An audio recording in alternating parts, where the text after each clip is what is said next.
All right. Good evening, everyone. Good evening, Hermosa Beach. My name is Stephen McCall, and I'm your school board president. And on behalf of the district, I'd very much like to welcome you to this State of the Schools address, which I'm proud to say is coming to you from Hermosa Vista School. Slide. I think first of all, maybe just as a little warm up to things, we thought we'd have Mr. Harrison and middle school band from last Friday's flag ceremony give us a little rally. But let's keep it short, quarter notes. Ready? 1, 2, 3. Now we're gonna do that every time I point at you. Are you ready? Are you ready? Yeah! Okay, band, here we go. A 1, a 2, a 1, 2, ready, go. Okay, get ready. Get set. Here we go. 1, 2, 3. Get ready. Get set. Hold on. 1, 2, 3. Good. We're gonna do it one more time. Get ready. Get set. Here we go. 1, 2, 3. Give it up for the middle school band, everybody.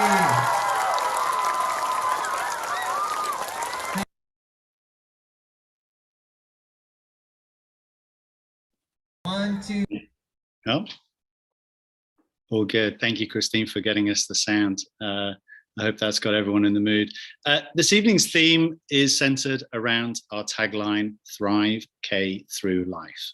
I'll open with an introduction on that theme, a high-level update on the state of our schools, and the unique nature of our small school district experience. Superintendent Dr. Johnson will spotlight our award-winning programs and excellence for all. And our keynote will be from our very own Miss Bradley Aranda, who is a living testament to the Thrive K through Life, having gone through Hermosa schools as a student herself and is currently teaching at Hermosa Valley. Along the way, we'll also be chatting with Eva Asadao and Kina Desai, both recent Hermosa alumni, who will give us their perspectives and reflections. And at the end, we'll have an opportunity to answer questions that were submitted to us, and maybe a bit more of a conversation about Thrive K through Life. Now, whether you're new or have been in the district for many years, I hope you'll enjoy and see how we support your children to thrive K through life. Slide.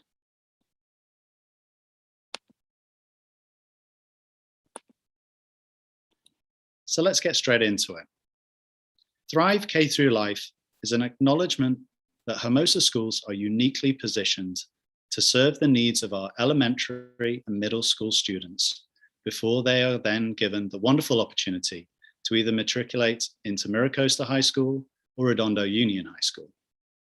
It's an understanding and a belief that these kindergarten through to 8th grade years are both foundational and formative for them to thrive in whatever they go on in life to do. Slide. So, what does it even mean to thrive?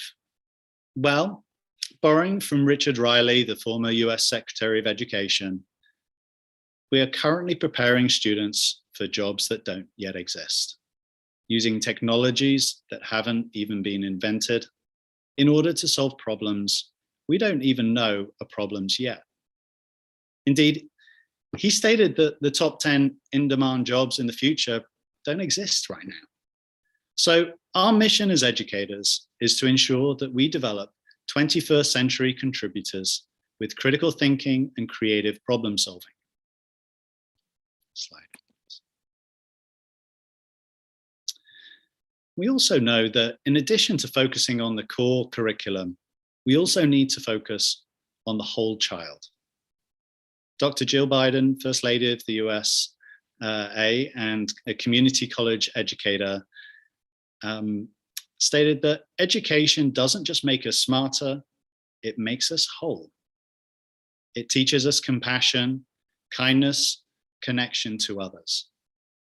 Indeed, if we look to teach our students to be thoughtful listeners, effective collaborators, global citizens, and compassionate leaders, then we believe that we have acted on our mission of Thrive K through Life. Slide, please. To that end, other schools might like to think they're the best, or that they're relatively small. But we are the only district in LA that can offer one community school. We're a place where the Hermosa Beach experience and the Hermosa Schools experience are one and the same. A small, intimate beach community where there is a nurturing and inclusive culture combined with excellence for all.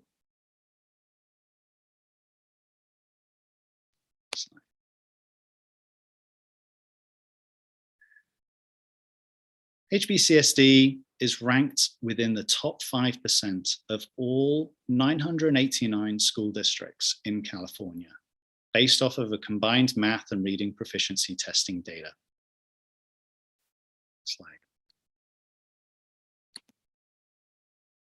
And we have award-winning academic programs across both elementary and middle schools, with recognition for both our core academic excellence as well as our focus on the whole child.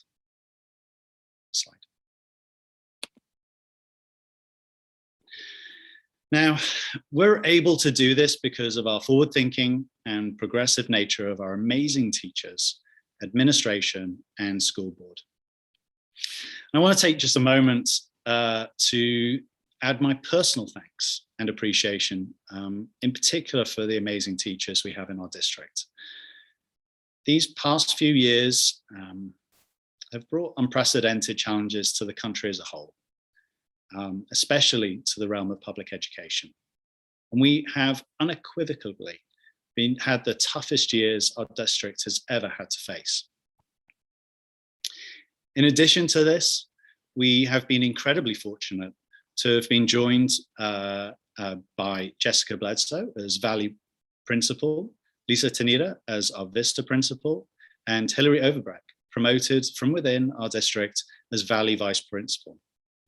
And under Jason's leadership, we are well positioned to help move this district forwards. Last but not least, to my fellow board members, also my sincere thanks. Thanks for your dedication and service. I really enjoy and appreciate all that you do in the many hours, special meetings and late nights that we sometimes endure. So thank you very much. Slide. Now, it's probably important to call out the state of education nationally. Indeed, there are a number of crucial factors that are affecting our schools all over the country, and we've certainly had to weather our fair share of them. Exhaustion from multiple phases of changing schedules, with distance learning, hybrid, and then being the first public school in LA County to return to a traditional in-person schedule. Turnover of staff and changes have been necessitated by unpredictable enrollment. And last but by no means least, a need to support both the social and emotional needs of our students, as well as interventions and the resources needed to bridge any learning loss. Slide.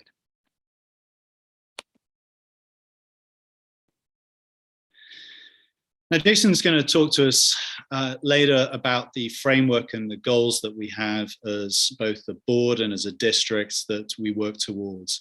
In short, it's equity and inclusion, culture of excellence, and financial stewardship, the ones marked in orange. And to that end, I think it's fair to say, you know, this is sort of a synthesis of some of the key elements within the state of Hermosa schools. And across all of these, there is tons of data. We as a school board have really put a primary focus both on the data that is presented to us by staff and by team, and we evaluate based on that. as well as the emphasis on data around your children and the testing and using that to really make sure that we have the excellent academic focus. So with that, there are a number of key things that I wanted to spotlight. First of all, the Equity and Inclusion Action Plan. This is a very detailed action plan. All the details are included on our website. At a very high level, thank you to the committee that was formed out of this. There are assessments, support systems, professional development programs, resources and communication that have gone into that action plan. And there will be regular updates around that. We've also reached testing at pre-2019 levels. And that's quite amazing. As a district to have weathered through the storm, and our cusp levels have indicated that we're now back at pre-2019 levels is a phenomenal achievement to our teachers and students and families in supporting our students through the past couple of years. Enrollment has increased in the last year from 1190 to 1230. And a big part of that, of course, is we now offer full day kinder, and I'm pleased to say that the largest cohort we've ever had for TK is this year. And looking back on this last year, one of the things I'll touch on in a second is around the community engagement. Last year, the Hermosa Beach Education Foundation had the highest, or one of the highest, per student donations in a year when Hearts of Hermosa and traditional events weren't feasible. And credit goes to both our HBF organization as well as the HVPTO, who also did incredible fundraising efforts through the distancing times. Slide. So just to now recap a couple of big things. I mentioned it, full day kindergarten, but a big thing for parents is getting that before and after daycare. And we have that through the STAR program, and it's phenomenal. In fact, right outside, there's over 100 kids right now at the Vista campus where we have on-site daycare for kinder through 5th grade. Slide.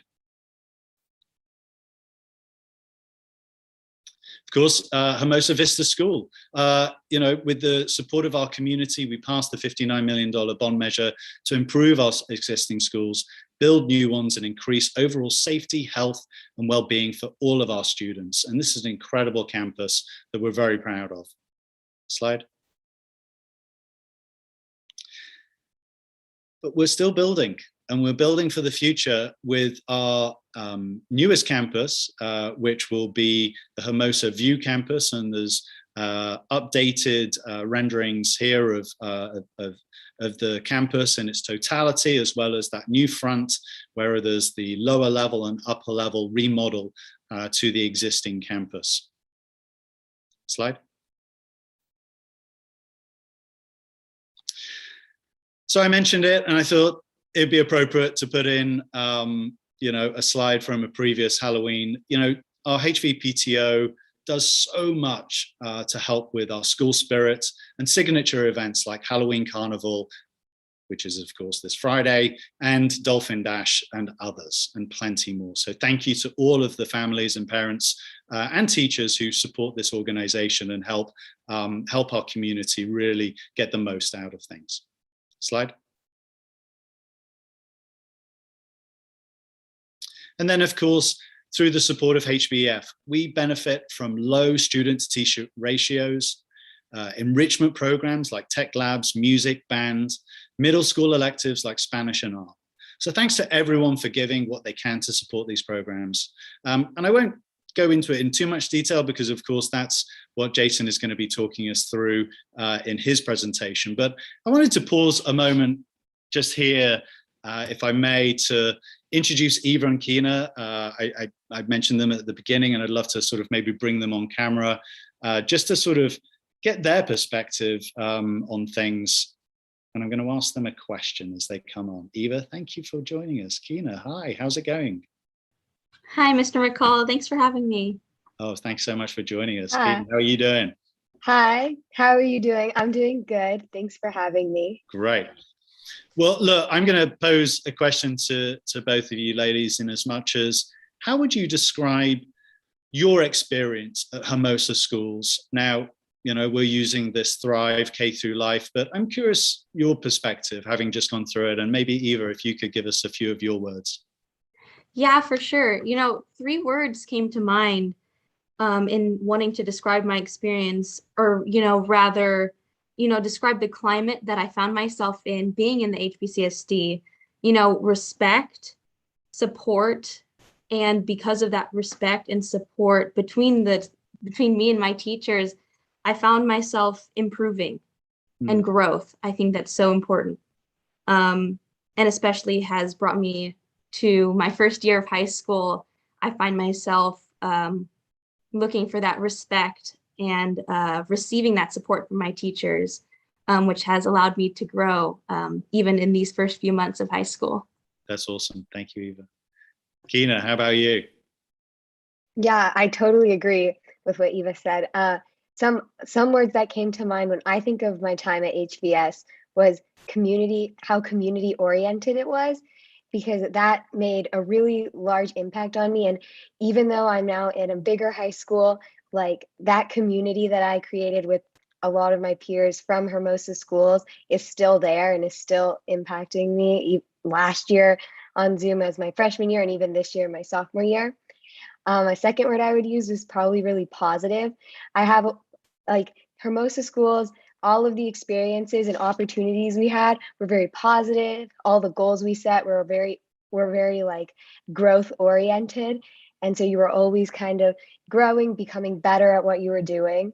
And then my third would be like friendships and connections. You built a lot of really strong relationships, not just with other peers, but also with your teachers. And they were able to help encourage you in everything you were doing. You got really to know them. Everyone got to know each other. And it was a really great experience. That's in those wonderful. ways. Well, thank you so much. And thanks for joining us in this State of the School. We're going to bring you back throughout and probably have a longer conversation after our Q&A at the end. So thanks for joining us. And with that introduction on things, I would like to hand over to Jason.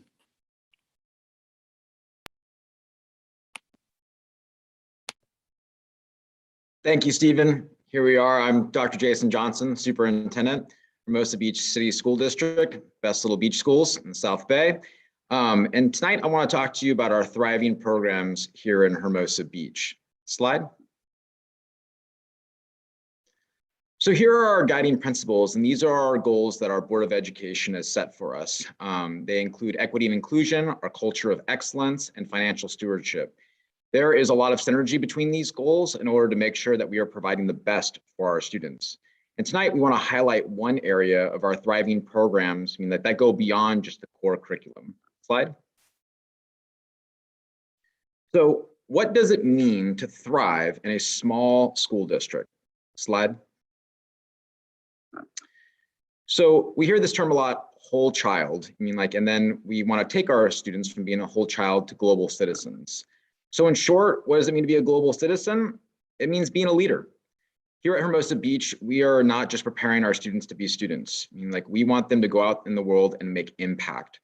And the way that we believe in doing that, besides providing an excellent academic education, is supporting the whole child and developing a diversity of experiences. So for example, we are strong believers in the social emotional intelligence. There you see our students in kindergarten being worked with on mindfulness with our new counselor, Ms. Boucher. And then you also see at Valley School, an activity of Start the Week with Hello, and then even garden programmings that we work through the Beach Cities Health District. This develops the whole child. We're providing opportunities for collaboration, opportunities for communication, and then also chances at creativity as well. Another thing that we believe in our core and linked to our goals is inclusion and diversity. It is important that when our students leave Hermosa schools, that they understand and appreciate difference. They know and have experienced connectedness, and they also have a diversity of experience with relationship building. These are the skills that are going to be nurtured through whole child experiences at our school, and then make our students truly global citizens in the world so that the Hermosa Beach experience reflects the global experience. Slide. But we still have that small school district experience. I mean, and that's special because we want to make sure that we're providing the best for our students while also providing a very intimate experience for our students. So I want to talk a little bit about how our school district is unique by the TK8. So our students start at TK and they move all the way through 8th grade as one cohort. So there is no matriculation to the big middle school or the big feeder school. Our students stay together for 9 years, building community, as you saw Eva and Kina speaking about. I also believe that our staff is part of the community. Literally, in many cases, they are part of the community. And there is a strong support network through those 9 years of experience through our students, parents, and then even our relationship with the city. The small school district experience, unfortunately, is increasingly a rare one. We are the smallest school district in LA County, and it is important that we preserve this experience. And one of the ways by doing so is your own contributions to the Hermosa Beach Education Foundation, which we'll talk about as we highlight our programs today. Slide. So looking at the programs that are beyond the core, I do want to take a moment to highlight our outstanding core academic programs. As Stephen mentioned in his presentation, that we are one of the highest performing schools in California. There is a long-standing culture of excellence here in Hermosa Beach as long as 100 years. We actually recently did a high school study and looked at our students' performance at Maricosa and Redondo Union High School. And from the data, it shows that our students go to our feeder schools and are some of the highest performing students at those schools as well too.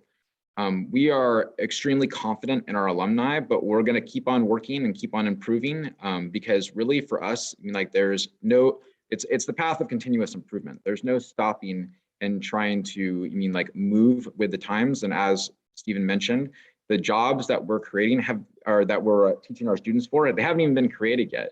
So it's important that we provide innovative programming to make sure that our students are ready to be global citizens. Slide. So tonight we want to look at beyond the core academics and what are the programs that we're providing for our students that support their health, their social development, and their creativity. I like to highlight there on the right, that's actually the Sand Dunes Restoration Project with Miss Heath's class. And our 8th grade students participate in the restoration of the sand dunes, returning them to their natural habitat of Hermosa Beach behind Valley School. This is a once-in-a-lifetime experience where they learn about the natural habitat and also contribute to their community, which will last hopefully for a lifetime.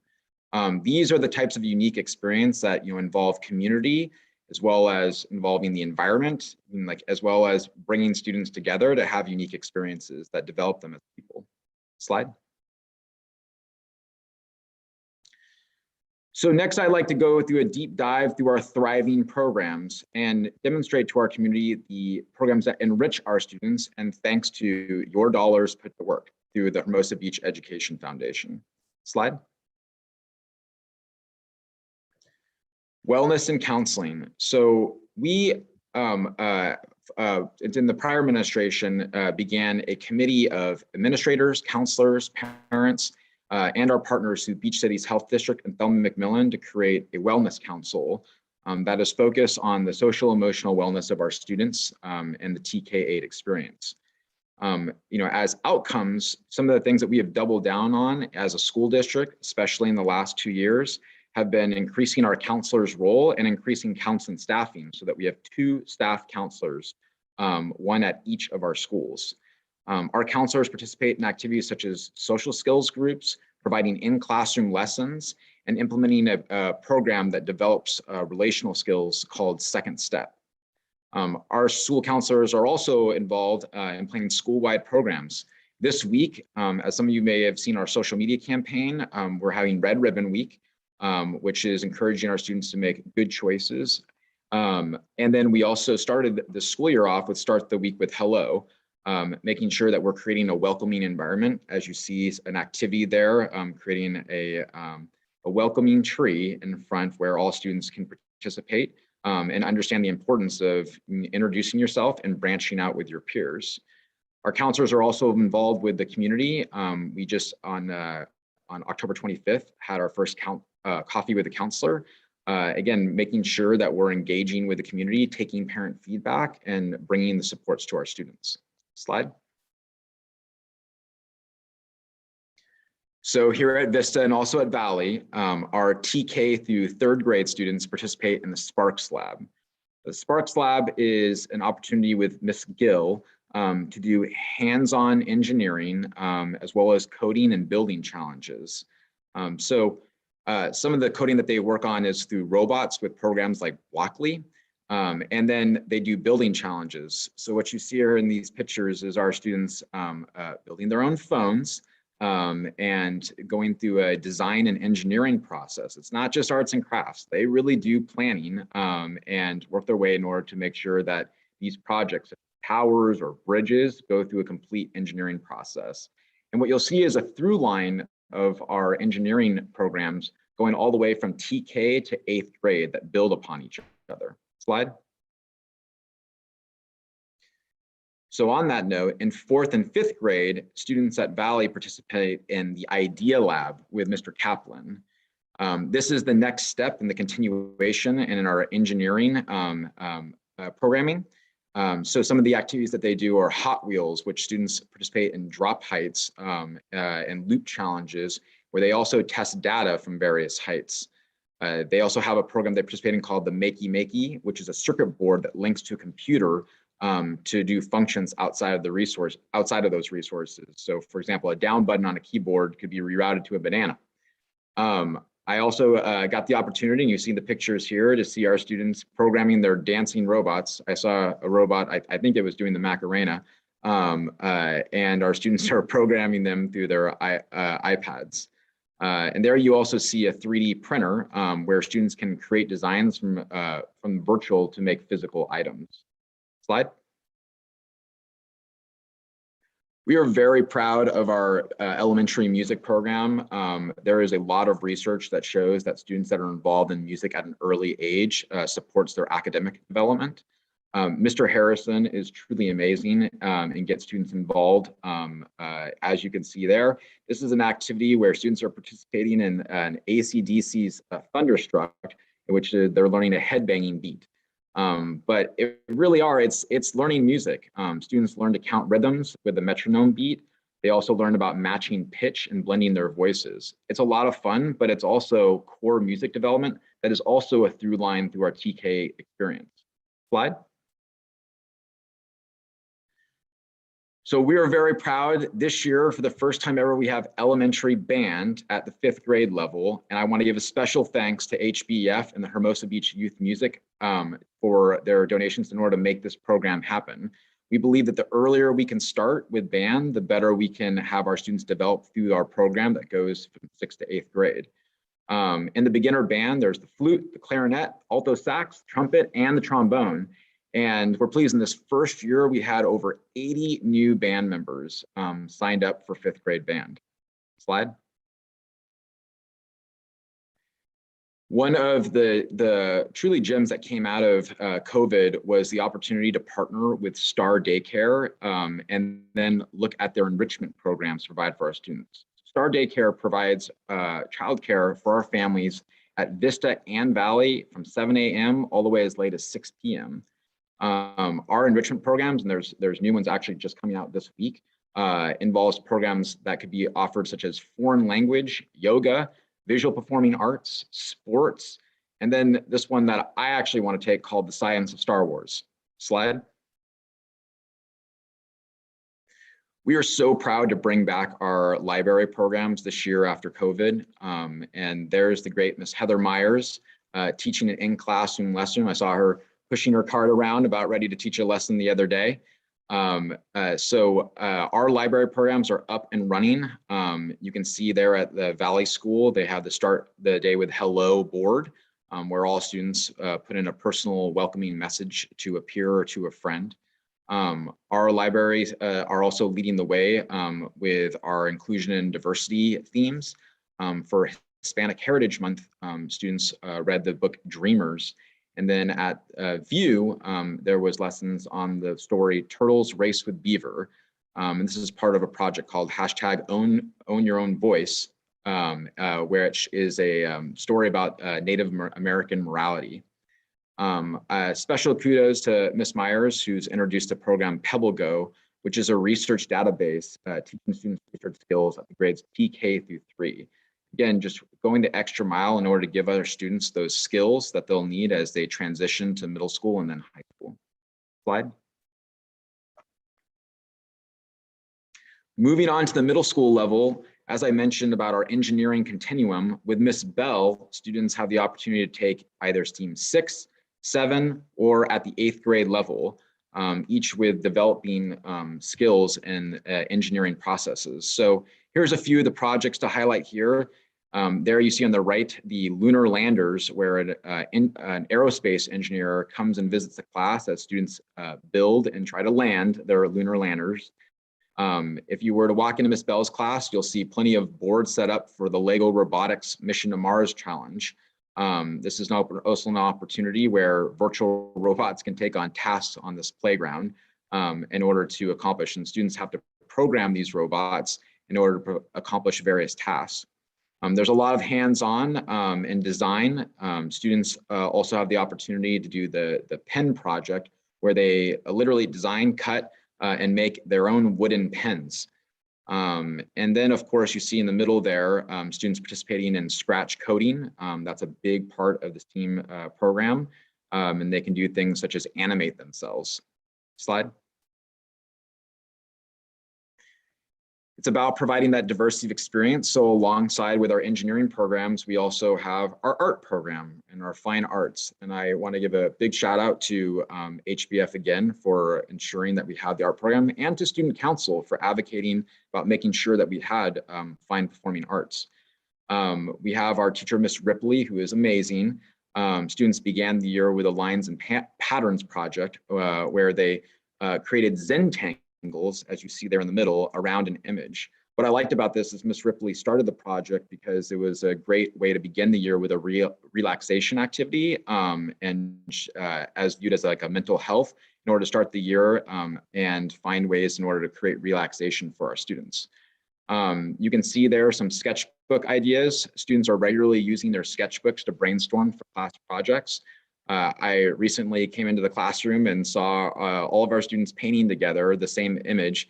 So they set up a vase with flowers, and all students were painting their own interpretation of the vase with flowers. Miss Ripley is also involved in our class, like in school-wide activities. So they created group posters for Start the Week with Hello. Slide. We are very excited to announce a new elective, video production. This is where students will be involved in creating digital media and doing stories that will be published across the school, and we hope to share with the community as well. Right now, students are practicing their interviewing skills, and they're learning the new video programming through iMovie. We recently purchased with our dollars a new studio that's complete with a green screen, cameras, a soundboard, and even Apple computers. Very excited to see this get going. Slide. You'll see them at the Halloween Carnival on Friday, but Mr. Harrison's band class is still going stronger than ever. He has more new students than ever before, and they are constantly working and practicing.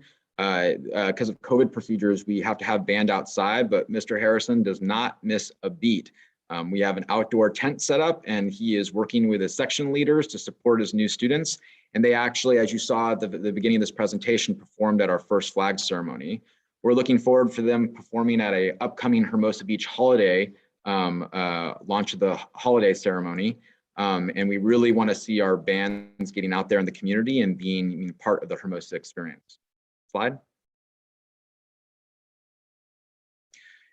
And of course, we have the great Miss Infacino, who teaches our Spanish classes, getting our students ready for their transition to foreign language requirements at the high school level.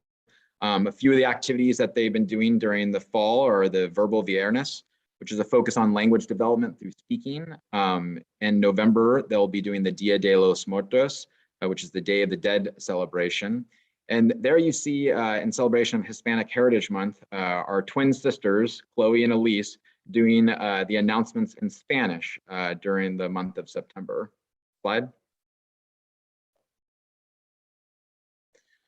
So this is all made possible by the Hermosa Beach Education Foundation. And we are so proud of our partnership with them and the efforts that they make and you make as the community in order to support this diversity of programs. As you can see, our students have so many different options at the elementary and middle school level, prior even getting to the diversity electives that are typically at a high school level.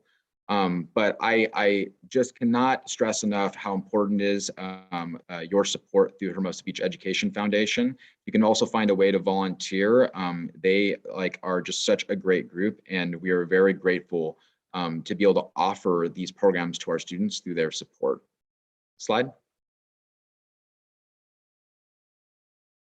I'd also like to give a really special thanks. I mean, it is very hard to capture all these programs during the course of a week. They are going at all different times. And Raphael McMaster and Rachel Burkhart, through Indivisible Arts, family members in our community, volunteered their time to capture, the awesome things that are happening at our school. So I just want to give a big shout out to them and a big shout out to HBF for making it all possible. Slide. I also want to stress the ongoing thanks to all of our organizations, including HVPTO, Beach Cities Health District, Young at Art, the Youth Music Foundation, the Kiwanis. They are all fantastic partners who make their own contributions to make these diverse experiences possible to develop our students. Slide.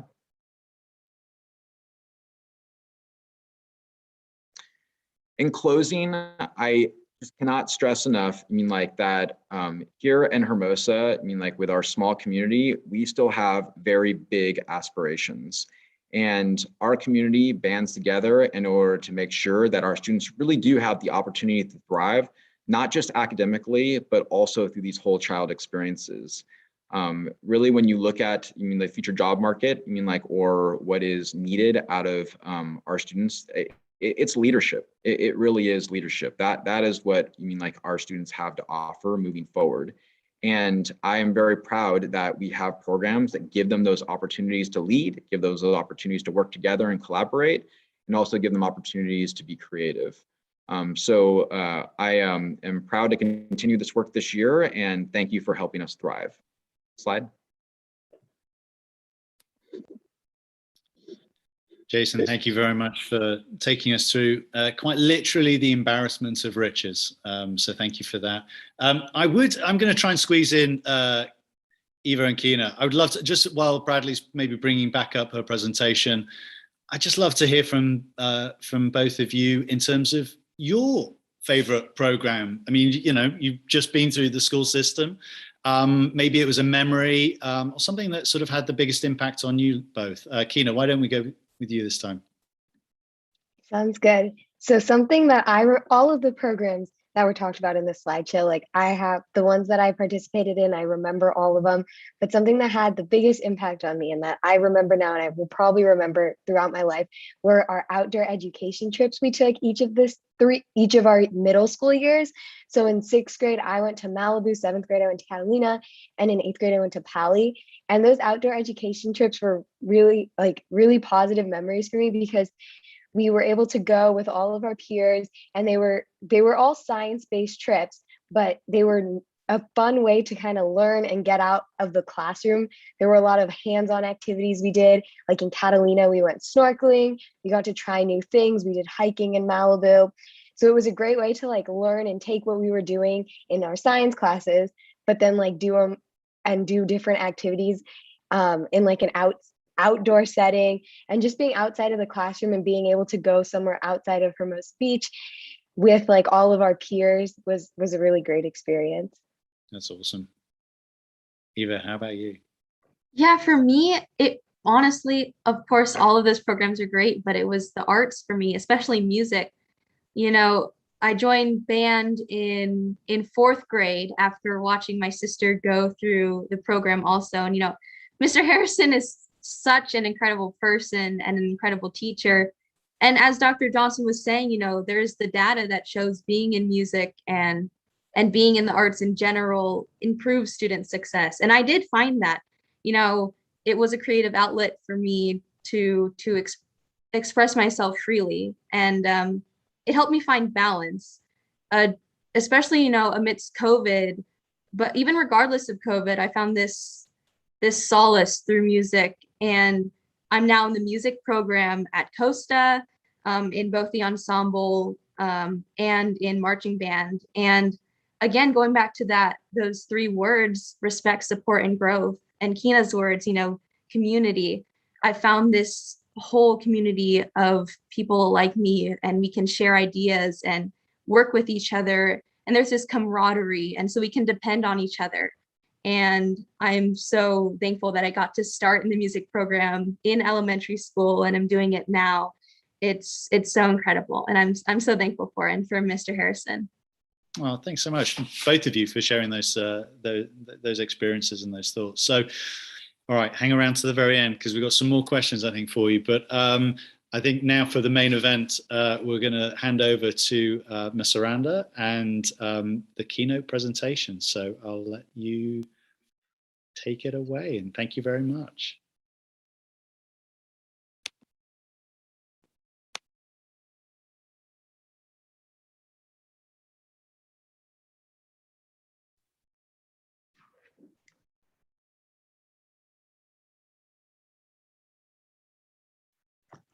All right, thank you, Stephen.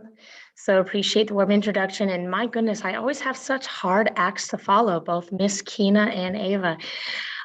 So yes, I was asked here this evening to share my my own Hermosa experience, and yeah, Thrive K asterisk through life. I'll get to that asterisk in a little bit here. But for many of you, or some of you maybe, I have been teaching in the district since 2009, but that's actually not where my Hermosa story begins. My Hermosa story actually begins with my mom. She grew up here in Manhattan Beach, and my dad, he grew up in Redondo Beach, and he's an Adams boy. He thought it was important for me to mention that. And once they were married, they, like many young couples, they chose to plant roots in Hermosa. Why? Because of the small school district. So this is the home that they purchased in April of 1983 on 6th Street in Hermosa Beach. The house is a little bit taller and wider now. It doesn't look exactly the same, but this is where they established their roots, again, because of our small school system here. Fast forward to 1992, my first grade year. There I am, my first day of first grade. I'm in the pool there at Hermosa Valley, standing alongside no other than my very best friend, Janet. Janet was actually my next door neighbor. She lived right next door to me on 6th Street. She has known me the longest. She's literally known me since the very first day I was brought home from the hospital. And here I am in my first grade classroom. Fun fact, that's actually room 4, and I currently actually teach in room 4. So the classroom that I very first learned in is the classroom that I teach out of today. And so on the first day of school, my teacher is, of course, putting a name tag on me, and she's letting me know, all right, your name is Bradley. And all about at the same time, as you can see, I look like a deer in the headlights there. All of the peers sitting on my desk said, Bradley, that's not really a girl's name, that's a boy's name. And so I'm a little bit shocked here. And I'm also getting the comment of, wow, Bradley, your eyes are really big. This is before technology was thinning out lenses. I truly did have some Coke bottle lenses that I wore. So you know what I did? Well, picture day that year, I thought, well, I'm going to get the last laugh here. I took my glasses off for pictures. Winning! But my mom wasn't too happy with that. She would have preferred that I had kept my glasses on.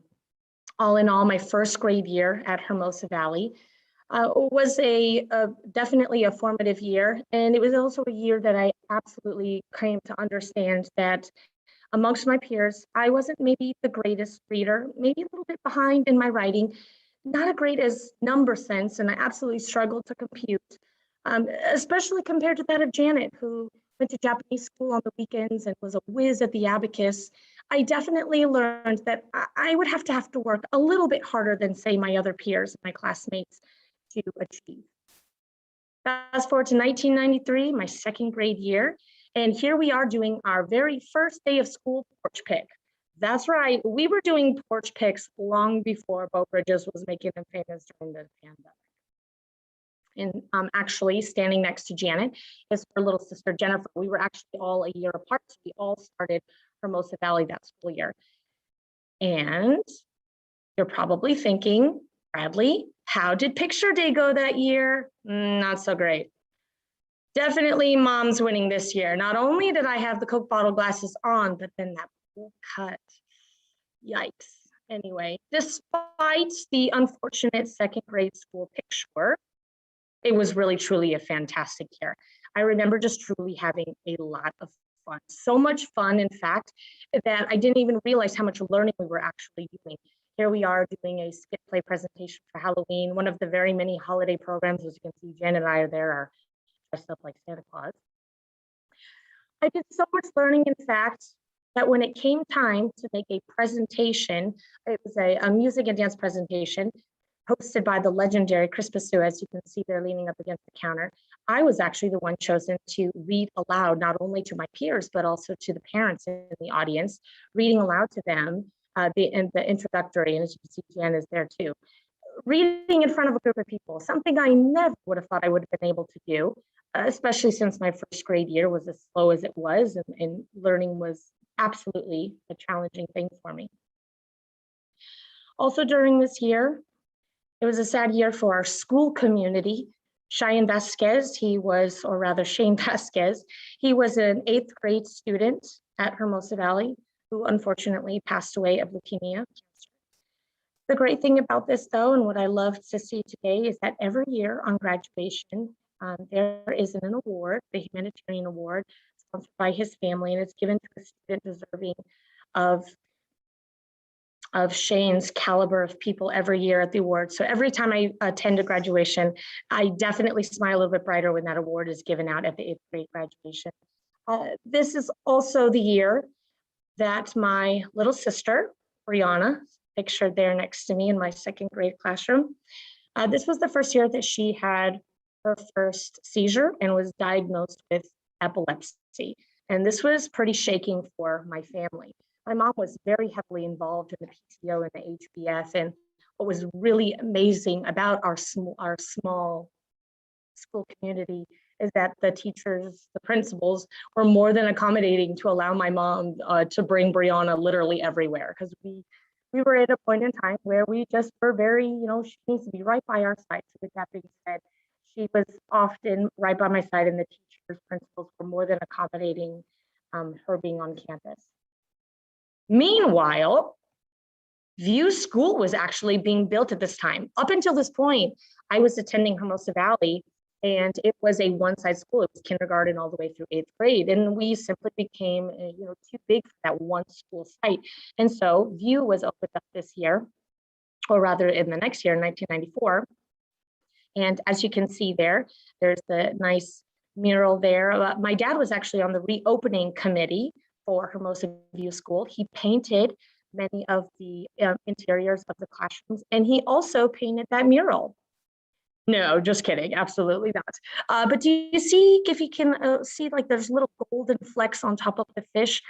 Yes, actually, he put the yellow, the sunshine coming through on the fish. No, actually, the muralist is that of Chris Cookley. That would be Janet's dad. He's a very renowned painter and muralist. He did many movie backdrops over the years when backdrops were still thinking movies. Disneyland parks all over the world he painted. And he's actually the 2nd artist that was featured in the Hermosa Beach Murals project. His mural, Hermosa Splash, circa 1909, is featured off of 145th Avenue, right there on the southwest corner of Manhattan Avenue. You might have seen it before. There's a girl who's holding a paint bucket, and she's splashing a rendition of Hermosa in the year 1909. And that girl, his model, was actually his daughter, Janet. So if you ever pass by, now you know the muralist and the girl. And this was also the year that my grandmother passed away. And when my grandmother passed away, as many relatives do, they sometimes leave money. And my parents both thought to themselves, what not a better way to take that money, but invest it right back into the school system. And so my parents donated money in order to provide Hermosa View with their marquee. And so it says right there, dedicated in loving memory to Lila's Newcomer. If you ever wondered who Lila's Newcomer was, because there's a plaque at the bottom of that marquee there, that is actually my grandmother. And Lila is actually the name of my daughter. I named her after her great grandmother rather. And so, yeah, that marquee is special to our family as well as that mural. But as I know, all of this is coming down soon because new beginnings are new beginnings and fresh ones are good as well. Back down at Valley, I'm having my 3rd grade year. Of course, Janet by my side and Brianna, you know, my little tag along. And for 3rd grade year, you're probably thinking picture day. No, I guess we're not really thinking picture day anymore.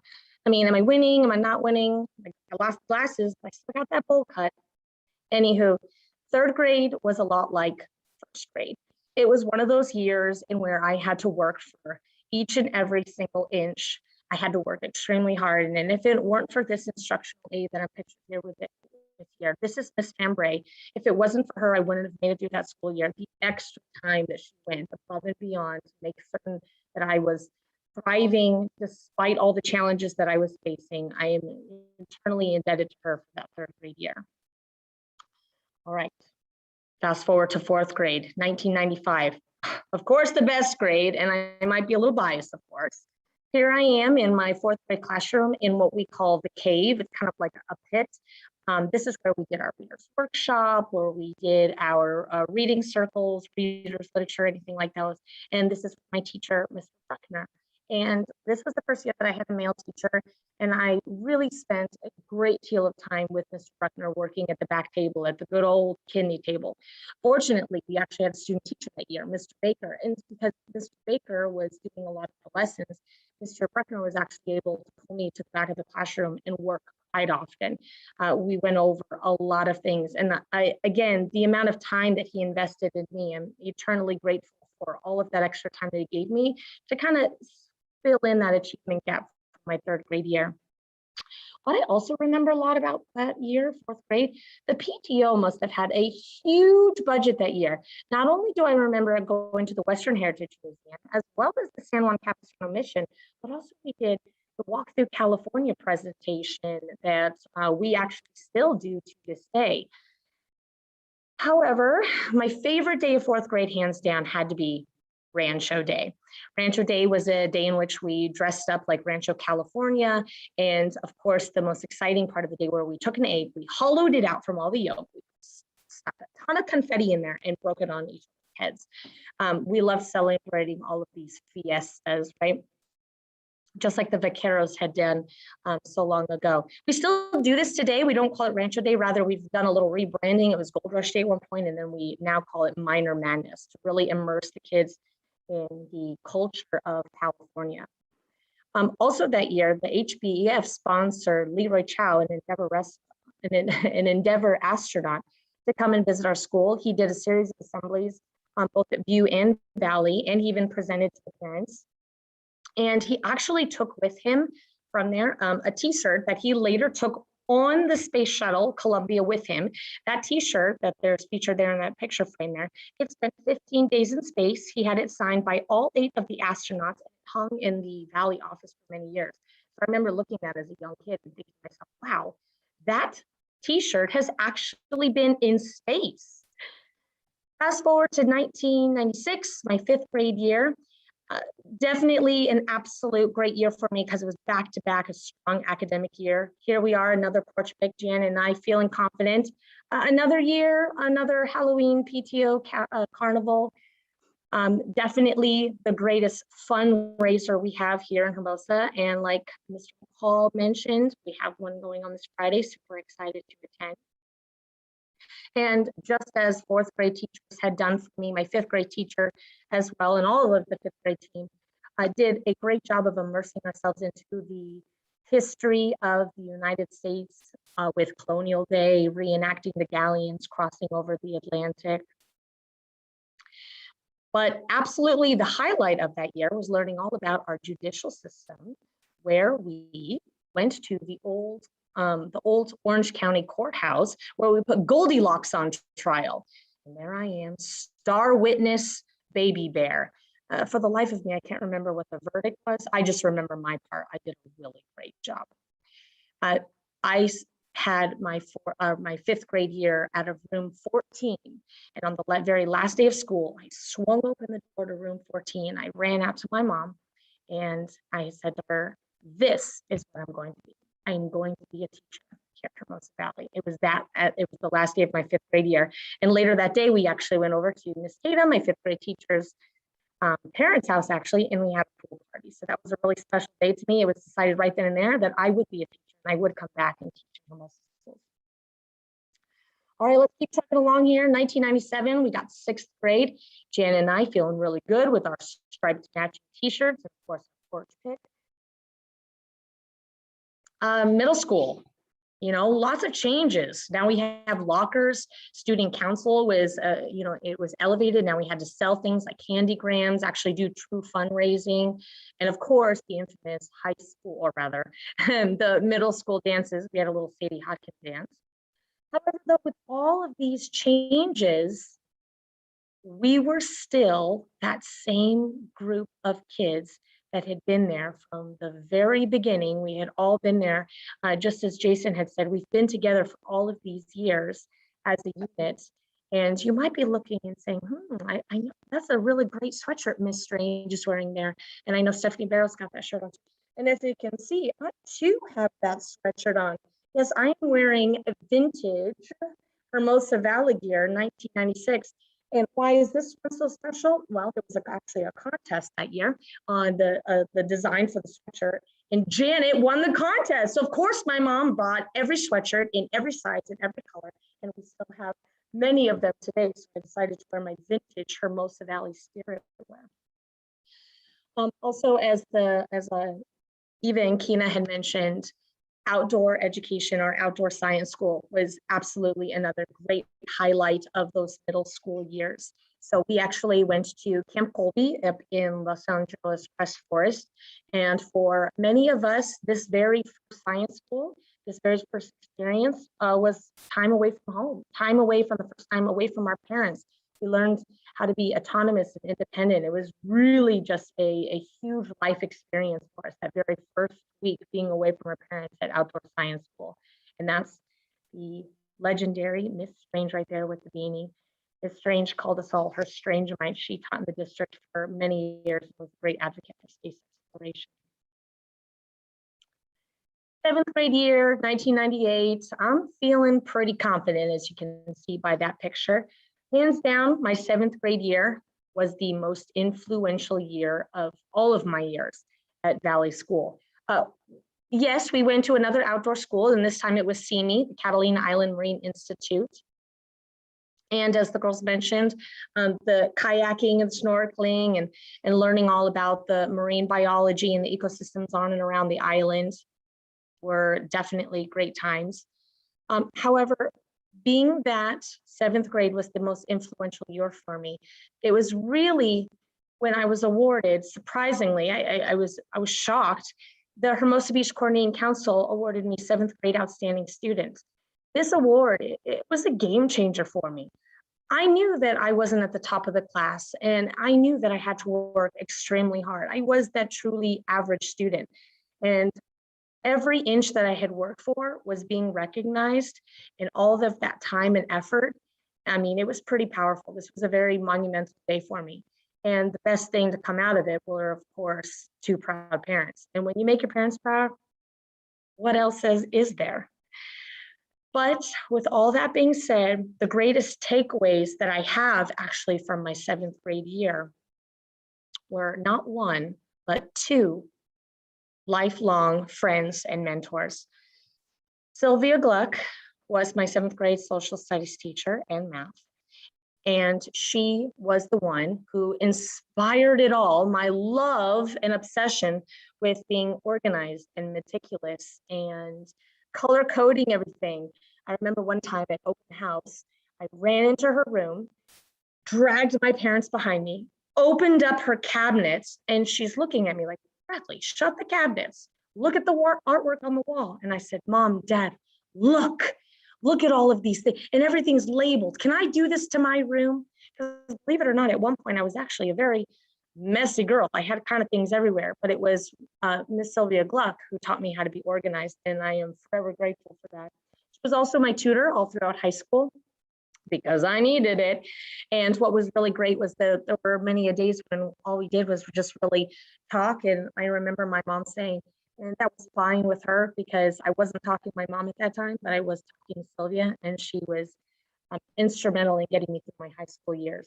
And of course, I'm forever indebted to Sylvia because she was actually the one who hired me in 2009 and gave me my very first teaching job in Hermosa. With only having 1 year experience up in PE, she gave me my very first job in Hermosa at Hermosa School teaching 2nd grade, and I will forever remember that. Kim Taylor, she taught language arts that year, and she got me really excited about college. She got me really excited about thinking about the future and looking ahead. And she went to Purdue, and she really wanted me to go to Purdue as well. Even was trying to be so convincing, she brought me a sweatshirt from Purdue, her own sweatshirt that she wore when she was there. I still have that sweatshirt to this day. And I told my parents, I'm going to Purdue, and my parents were super excited. And then I found out how cold it gets in Purdue, and I was like, oh, I'm not going to Purdue. So I just went to LSU. It was 17 minutes away, so much better. So weather-wise, of course. Kim Taylor was also a great principal for me later in years. When I was, after the birth of my first child, I experienced postpartum depression and all of the aftermath of after coming back to school after a miscarriage. She was there by my side, putting the job second, putting me first, making me a priority. Also, later down the line, after my second pregnancy, where my autoimmune disease that I was diagnosed with at an early age, when it was flaring up, and because of all the pregnancies and tribulations, she again put me before the job, prioritized me, and she was very selfless and saved my life, not once, but twice. So I am eternally grateful to Miss Kim Taylor. All right, and on to the best year. Well, obviously I loved my 7th grade year, but many people say that their 8th grade year, right? It's the icing on the cake. We were the graduating class of 2000, Jan and I rolling in 8th grade, feeling pretty good. First day of school photo with who else, right? Janet. Astro Camp was where we went to our outdoor education, where we learned all about astronomy, space exploration. That was also the year-long technology elective, basically our STEAM class that we still have today. And this is Terry Sophie, and she was doing the STEAM class long before STEAM was even an acronym, right? We engineered toothpick bridges, reverse engineered my Game Boy. I shouldn't have done that. Designed blueprints on the latest and greatest CAD programs. We sanded down wood dragsters with actual sanding belts and put CO2 cartridges in them. Oh man, I learned everything that you could possibly know about a cereal box and how each and every cut has to be made in order to create the box. And with each cut, it costs more money, and you got to make a profit and margin. I mean, just so much math that I didn't even realize was that much technology. I'll never look at cereal boxes the same.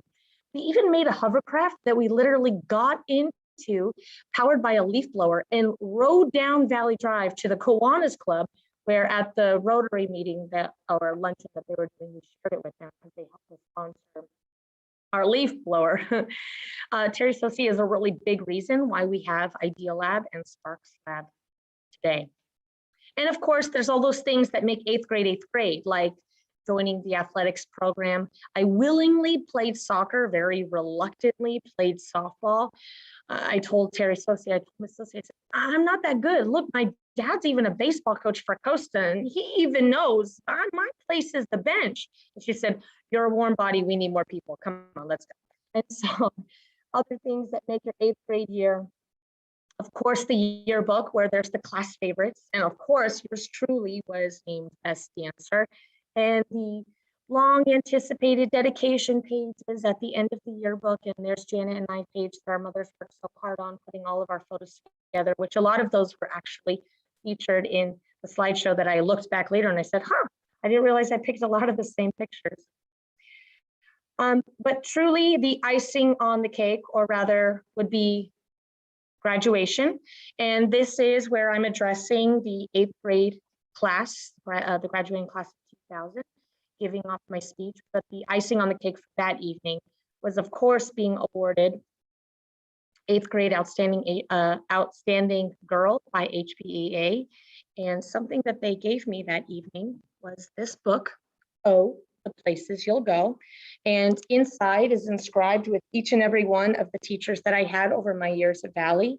And I very lovingly read this book to my son, or read this book to my son, and he now reads it to me. So it's a very special book that I received that evening. And if that was the icing, then of course, the dance at the Clark Building, that would be your cherry on the cake of my 8th grade year. Absolutely, no doubt about it. My years at Valley were foundational and formative in my life. I grew up in this small beach community, and I have experienced our culture of excellence. And now as a teacher, not only do I feel privileged, but I feel extremely proud to be able to pay it forward to all of my students. I want to invest in them all of the time and effort that my teachers invested in me over all of my years at Hermosa Valley. They truly allowed me the opportunity to thrive. K asterisk through life. Yeah, I'm gonna have to explain this asterisk, it's about time. Let's just say it had everything to do with the fact that we didn't have full day kinder back then. And I know that's a big thing. It was simply a logistics thing. My parents needed longer daycare. So I actually didn't start until my 1st grade year, but I'm still thriving.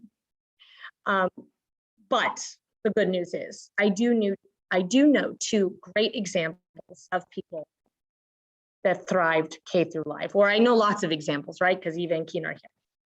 One of those examples is Janet. That might be a familiar face to you. Janet is absolutely thriving. Now, if you'll just let me gush over my best friend for just a little bit, I need to brag. So not only did Janet graduate from Cal Poly San Luis Obispo with both her bachelor's and master's, of course, in aeronautical engineering, aka rocket scientist.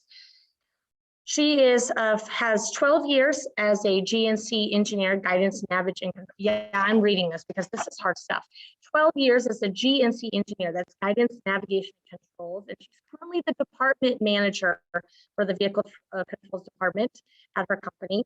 She designs and implements software for flight control paths on vehicles, aka autopilot.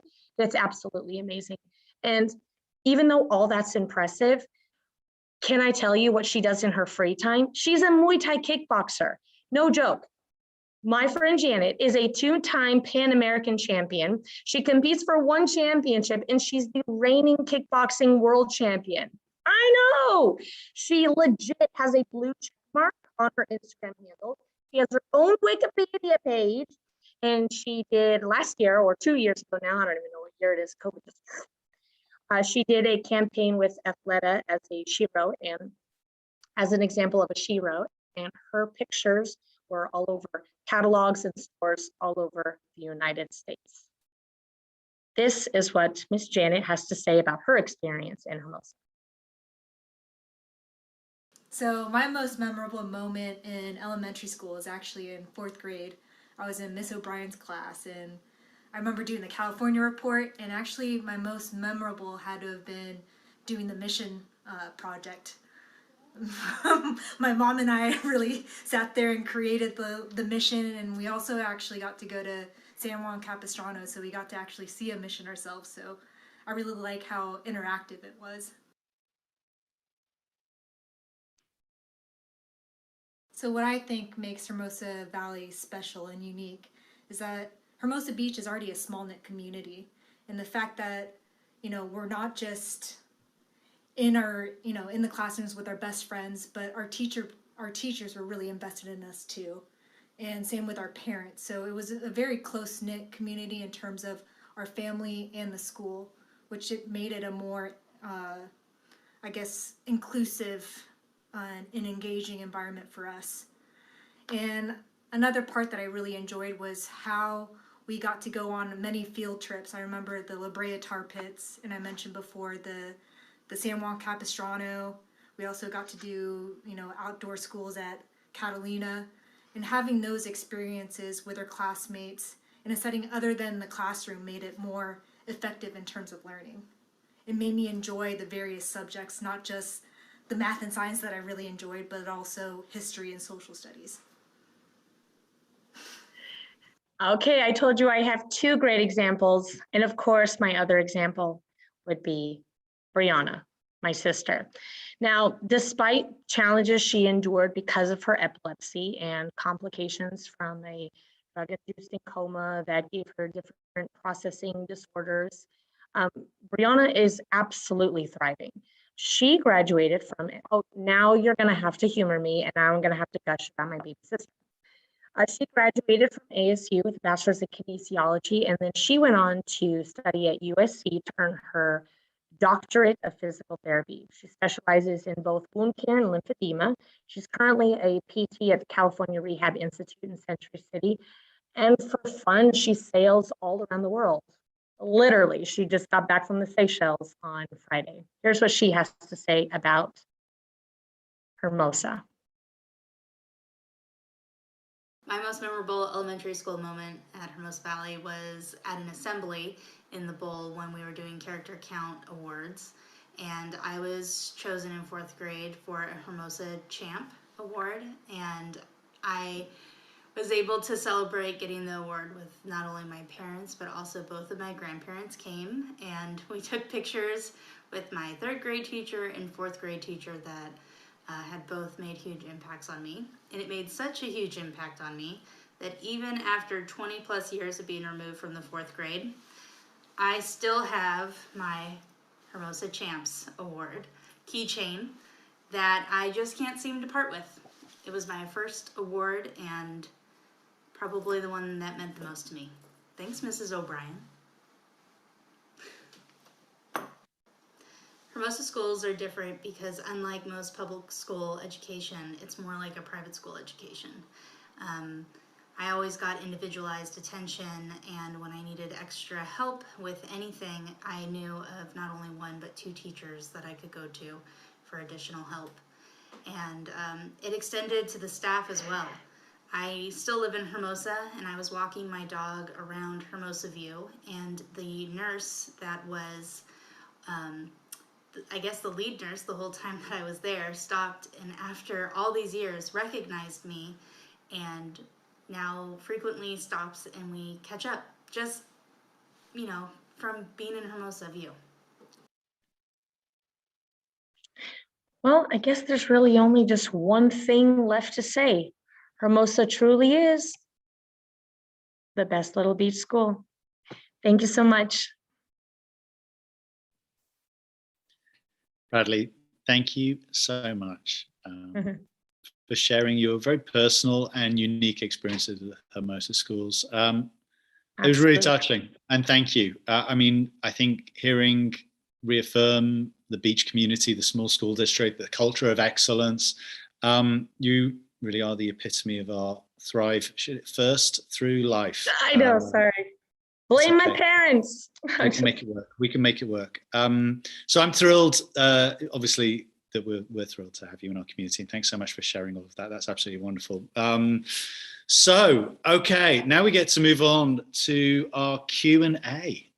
So I'm going to turn my camera off, and I'm going to put Dr. Johnson in the hot seat on some Q&A that we received from our community members. And for this evening, we're going to take the questions in the order that they were sent to us. There were a couple of questions that were duplicative. Pretty much almost sort of same topic and same thing. So we've synthesized those down, and I'll read them out and have Jason give us the appropriate answer on where we're up to on various topic matters. So Jason, thank you in advance. And Christine's slide, the first one is kindergarten. This is like spotlight. Kindergarten. What assessments are being done at the kindergarten level? Thank you, Stephen. So our kindergarten teachers assess in the following areas 3 times per year. So that's letter recognition for upper and lowercase, number identification, identifying shapes, counting by 1s to 100, counting by 10s to 100, counting forward from a number, counting objects with 1-to-1 correspondence to 30, high frequency words, rhyming, that's identifying and producing them, consonant, vowel, consonant words, sometimes known also as CVC words, counting syllables, adding or substituting phonemes, sounds that letters make, identifying beginning sounds, identifying ending sounds, and then in the 3rd trimester, we'll conduct the Fontes and Pinnell reading assessment, which evaluates many of those reading areas to see what level our students are reading at. So there's a variety of assessments conducted at the kindergarten level in order to assess the progress of our kindergarten students. Thanks. Great, thank you, Jason. I think it's also true to say that that data as well with that assessment carries forward. So the benefits of sort of having that early assessments and continuation through the various grade levels, you know, with iReady and other assessments tools that we have continues over, correct? Yes. Great. All right, moving on to the next one, curriculum and instruction. Is the district considering an alternative textbook for Common Core Math? So not at this time. The California Department of Education plans to adopt a new framework for mathematics in May 2022, but textbooks won't be available for adoption until November 2024. Right now, we're pretty happy with our math adoptions. We have Eureka at K through 5, and then Big Ideas at grades 6 through 8. Great. The next one is also a curriculum question, but this one is, what activities or songs does school teach children for the love of our country? Well, there's a variety of activities, whether through social science, or English language arts, that celebrates our country and our community. To highlight songs, as you saw in one of our programs earlier with Mr. Harrison through elementary music, he teaches a variety of American genres within his curriculum. And that includes songs like America the Beautiful and Stars and Stripes Forever.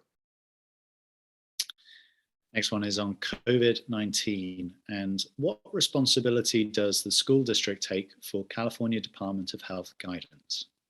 Yeah, this is a good question. The California Department of Health guidance is one layer of requirements when it comes to health and safety standards and the standard of care. So they set the state level guidance, and then the Los Angeles Department of Health sets the local guidance. And then from there, districts must follow those protocols, or adhere to the guidance. So I would say that the California Department of Health is the first layer, but ultimately, as I've said, quite a few times before during the course of the years, that it really does come down to the Los Angeles Department of Health requirements. So, for example, masks being required indoors is LA Department of Health protocol. It's a requirement. It's also a state level requirement, and we're required to follow it. There are things that are recommendations in some cases. So, for example, there may be a recommendation about masks outdoors. Whereas we establish local policy there where masks outdoors are optional on our campuses. Slide. Oh, sorry. I'm so used to calling slide. Next question. It's all good. Yeah, let's keep it moving. No, thank you for the answer. Yeah. So, well, the next one's actually a good, as a parent, this is a very, true issue, I think, that we all grapple with, even as adults. We framed it as curriculum and instruction, but how much screen time is taking place in classrooms to teach lessons? Yeah, this is a good question. I think it's also a subjective question too. What I'll begin with is we really do strive to provide a balance between traditional teaching methods coupled with the technology. Throughout the years, going back several years, the districts provided professional development staff about developing hybrid curriculums, which combines the use of Chromebooks, the use of screen time, the use of various programs, alongside, collaborative activities, as well as just straight direct teaching or guided instruction. But each grade level very much varies in the amount of screen time that students are taken. So, for example, kindergarten uses a pretty low percentage of screen time or technology use, versus say third grade, which uses programs like Zern or iReady or the extension activities through Social Studies Weekly. So I would say that the level of screen time, increases as the grade levels increase. And I think the same would be true at the high school level as well too, where the screen time would probably be more based upon the type of work that's being done. But I think a balance is important, and we strive for that balance. And as we've talked about in this program, collaborative activities, hands-on learning, those are all things that we value in our education, beyond just screen time. That's great. Thank you. I believe the next question actually follows on from that, but maybe with a different take is there more screen time because of staffing? And I don't know. Yeah, that's a good question. So staffing does not determine screen time. Our staffing is determined on our classroom ratios, which is either 1:24 or 1:30, based off the number of students that we have per grade level. In regard to, you mean like the individual classroom, in many ways, we defer to our teachers' professional judgment when it comes to assignments that are provided using technology. And based off the professional development and their professional expertise, we believe that they set an appropriate balance between that. If one has concerns about that balance, I definitely recommend reaching out to your teacher or your principal in order to discuss the balance in assignments. Our district does support the use of Google Classroom, as well as a variety of other platforms or programs that I've described before. And that is also coupled with a balance of, hands-on activities or worksheets or assignments or just collaborative discussion activities. Slide. Or next question. Thank you. Has the district considered hiring a math specialist or reading teacher? And if not, why not? Yeah, it's also a great question. And, as we talked about with Hermosa Beach Education Foundation, the instrumental role that they play with providing, our, programs that are beyond the core curriculum. Our district does have a limited budget when it comes to staffing. Part of that is our size. We have, 1,230 students, which effectively in another district might be the size of a middle school in total. So we, provide staffing where we can. We, brought on Ms. Sylvia Gluck as the Director of Administrative Services to support professional development throughout the district, as well as two very strong principals who have pretty rigorous academic backgrounds, Jessica Bledsoe at the high school level, and then Lisa Tanita at the elementary level. I believe she's won Teacher of the Year twice. So they very much support the development of our teachers. And this is another reason why we were very proud to bring on Hillary Overbeck, who is a very strong teacher in our school district that can also support the needs of our students. That said, we are providing professional development this year, and we're focusing on reading. With the Fontes and Pinnell benchmark assessment system. We're going to be providing level literacy training to provide reading intervention for our students. And then in math, iReady has very much been the focus in our math curriculum during the time of COVID and supporting our students.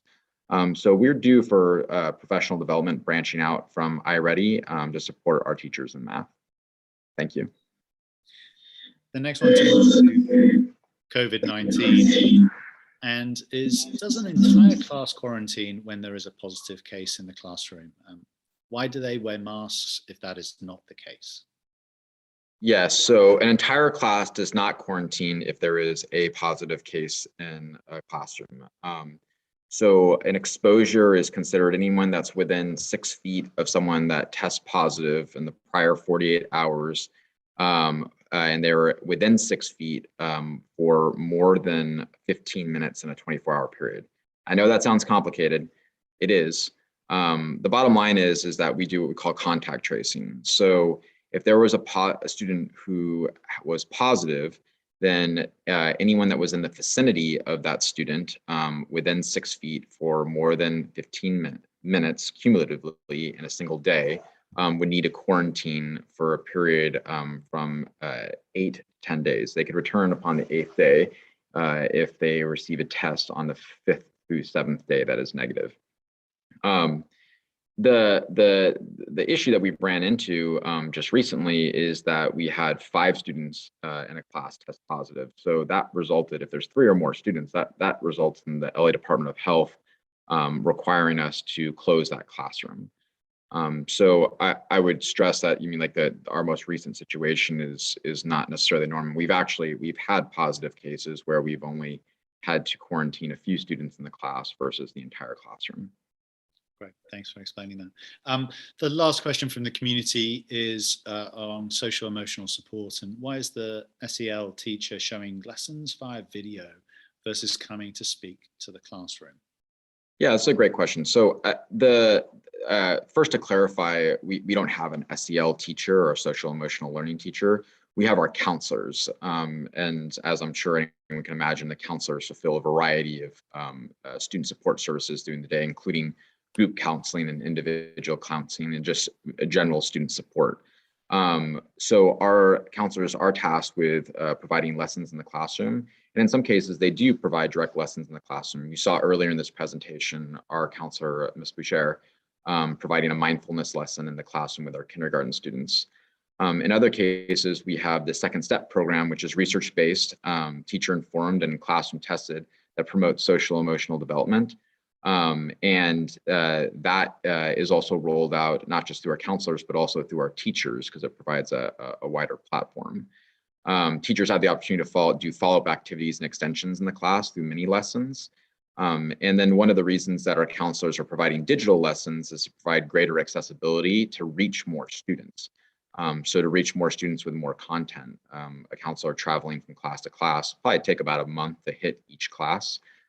So if that is replicated via virtually, then you can reach more students, and then the teachers can follow up with those lessons in order to provide that in-class support. So we believe it's a balance of both, with our counselors in the class and then also reaching out to make sure that we're impacting all students. Thank you. Jason, thank you. That's great. Good to cover off on topics in the community's minds, obviously.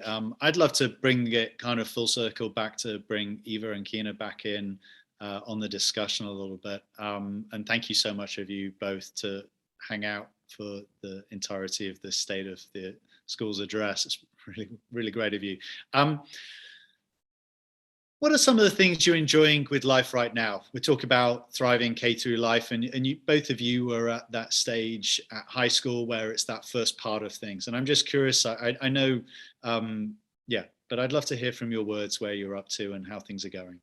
Let's start with Eva. Let's go that way. Okay. Again, thanks for having me. I've had such a good time, and it's so great to hear all of Ms. Aranda's stories. You know, life is actually really great right now, and I'm so thankful to say that. You know, in high school, I thought, and it is a big change, of course, being from such a small district going into Miracosta, such a big school. But you know, I learned so much from Hermosa, and there's all these opportunities. And of course, this is such a great opportunity to be here with you tonight. And I think being in such a small school and having such great relationships with my teachers is that I knew they would challenge me to be the best student I could be. But what they really challenged me with was challenging myself and to be the best that I could be and to be the best person that I could be. And so, you know, I'm in high school now. Like I said, I'm in the music program. Of course, I'm working in this district still with Dr. Johnson on the equity committee. Just I'm having such a great time doing that. And I feel so grateful to be a part of that too. You know, last year I drew my first coloring book, and it was distributed all around the community and the district for folks to color. And it started a campaign for understanding how the arts and arts education can be utilized as a tool to empower learning and cultivate imagination and to support social emotional learning. And I'm happy to say I'm working on my second book. So, you know, to whoever's watching and to the whole community, stay tuned for that. I'm so excited to do that again and to continue this journey of arts education in schools from, of course, from kindergarten all the way through life. I'm still in contact with many of my teachers at Hermosa. And so thankful for them. They've been there and they pick up every time I call. And maybe I shouldn't call so much, but I'm glad that they're there.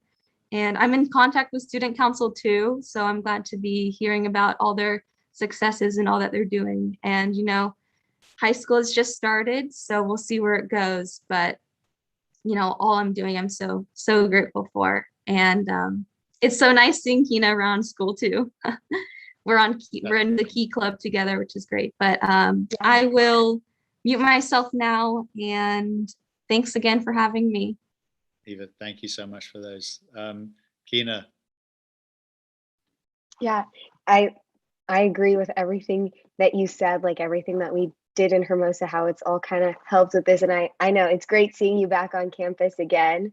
We were in student council together in middle school, and then now we're at Costa together in some of the same clubs. So it's great. Yeah, so similar, I've just been enjoying being back at school. Last year was my freshman year of high school, so now it's my sophomore year. And this is kind of like my first real year of high school as well, since this is our first year back in person. So I'm really enjoying being able to, you know, just like walking from my classes, being in like a classroom with other students has been really great and something that I'm grateful for that I previously took advantage of. Right now, I'm really involved in Model United Nations at MiraCosta. So I'm in their advanced class. And I think I was able to build on a lot of skills that I learned from Hermosa Beach. And I also was able to, you know, learn more about the Costa MUN program from a lot of kids that graduated from Hermosa Valley before me. So I heard a lot about that program before even going to Costa. It's a really great program. I've just been to 2 debates where I've ranked first and second place in each of them. So I'm really happy with that. And we're prepping for our conference that's coming up in December that MiraCosta holds ourselves. So that's really exciting. I'm also really happy to be back. Sports are up and running again. So I'm really happy I'm back to rowing out on the water. And then also all of our MiraCosta school sports are happening. So being able to just go to the games, like we have a football game on Friday, and seeing all the different sports happening is great.